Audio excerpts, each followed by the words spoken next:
What's up, gang? It's your boy Fridayrandommedia, and I'm back with another video. And today I'm going to be dropping by a short video, but I'm going to be talking about a few different topics here. So, starting off with topic number 1. Starting at the top of the list, KRAVEN the Hunter. Sonyverse, Spider-Verse, Cinematic Universe. New trailer just dropped. It's featuring Rhino. We get to see a little bit more about the story with KRAVEN, how it's intertwined with his father. We get to see a little bit of his love life. I got some positive things to say, but I got some negative things to say. Some positive stuff is Aaron Taylor Johnson seems to be dialed in, locked in for this role. And I respect that a lot. It seems like a lot of the actors are taking this very seriously as far as their performances go, just from the trailer alone. It looks like they're going in a more brutal route than even Venom, Morbius. So that'll be interesting. We got to see a lot of blood, a lot of violence, a little bit different from what we usually see from a lot of these movies that are afraid to push the limits like that. So a hard PG-13 rating from what I understand. However, some of the action shots and just some of the cinematics, it just makes me think back to Madam Web in this disaster of like it looks like it was shot for a TV show almost sometimes. I don't know what the hell's going on with that. I don't know who's directing it and who's shooting it, but there's a problem there. And it's repeating. It's a repeating problem. Another thing is, Rhino does not exactly look fantastic. I almost prefer TASM 2 Rhino with a big Power Ranger mech suit. This one looks like a mutant Power Ranger, like maybe like a Teenage Mutant Ninja Turtle villain or something. Maybe the CGI isn't complete. It's just a trailer. But even still, dude, it does not look too righteous.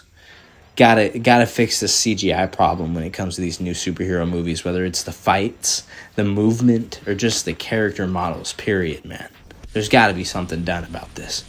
Side note, Alien Romulus seems to be doing a lot of practical effects with actual xenomorph dummies and xenomorph robotics. Maybe we need to incorporate more of that. And I was hoping to see some of that with Sam Raimi's Doctor Strange, but we're getting off track now. Back to KRAVEN the Hunter. I'm craving a good movie from this fucking universe, man. And speaking of the universe, how is this going to be connected? Because we have Venom and Morbius, which are connected somehow. Throw in Michael Keaton's Vulture in there.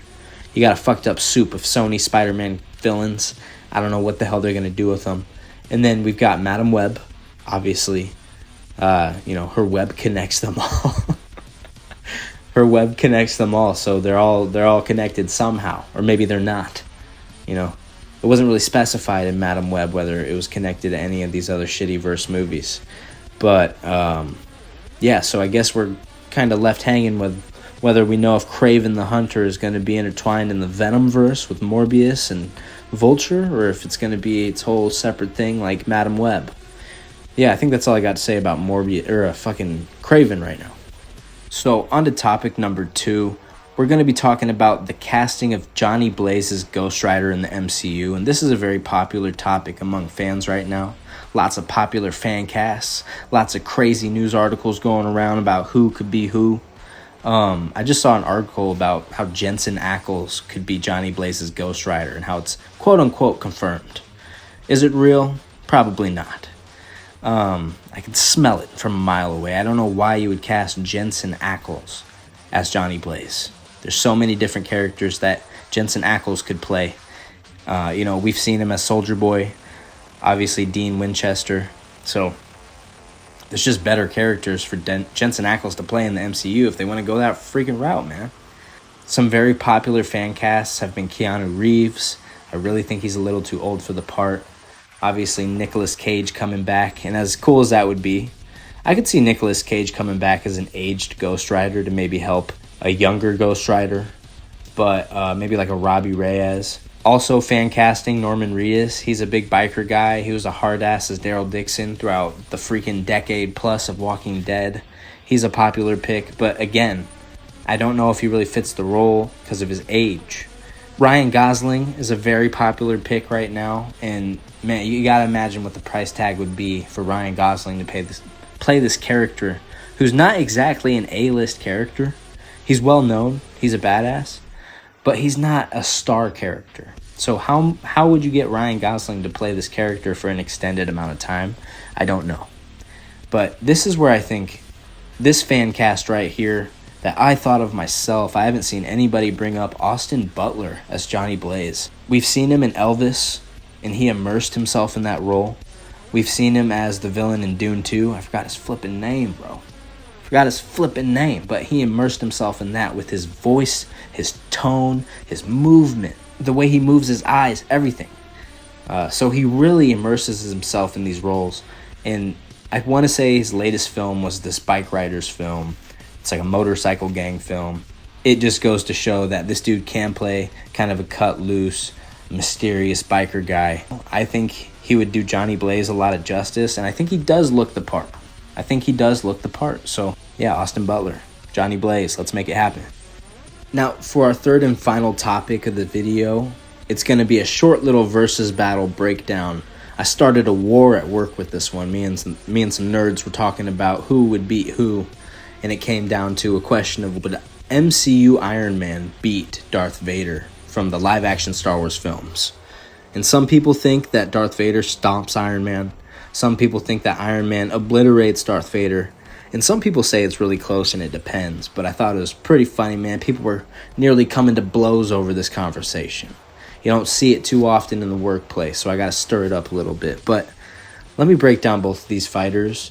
For Darth Vader, of course, he has his lightsaber. He's a very skilled duelist. He's very heavy-handed with it. Very powerful strikes, and the lightsaber itself can go through a lot of different metals and materials. It can kill pretty much instantly. Of course, Darth Vader also has his force hacks and force abilities. He can cast kind of like a fear aura with his force hacks with the dark side. Of course, he can force push, force pull.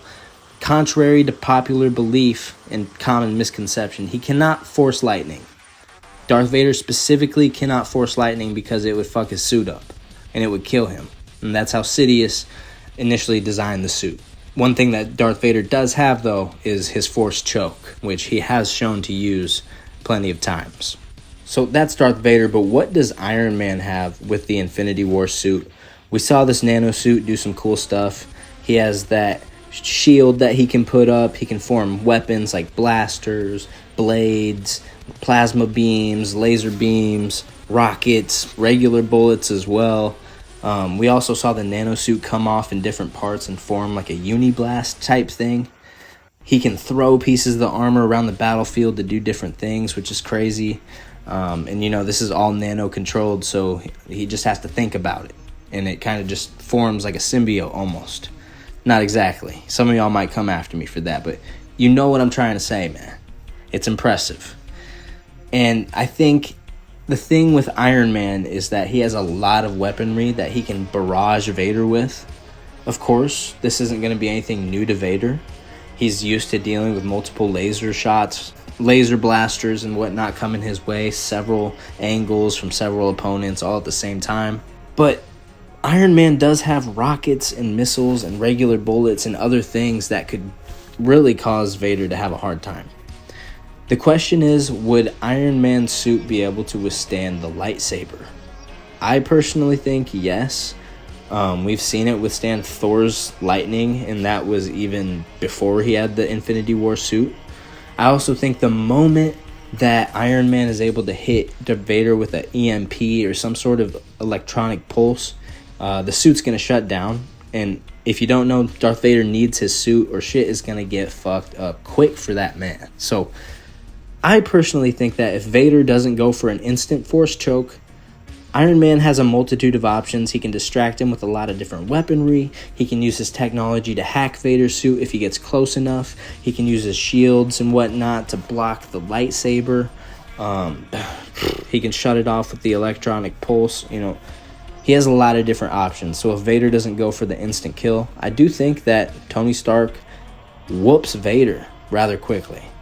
Like I said, I'm keeping this one short, but I hope you guys enjoyed the video. If you have any opinions, whether it be on the KRAVEN movie, whether it be on the fan castings and the castings in the MCU, or this battle between Iron Man and Darth Vader, comment down below, man. Let me know your thoughts. If you want to see any other videos, Comment down below what you want to see. I like to hear your guys' thoughts and opinions. Remember to like the video, hit subscribe. Thank you guys for tuning in. Have a great day. Peace out.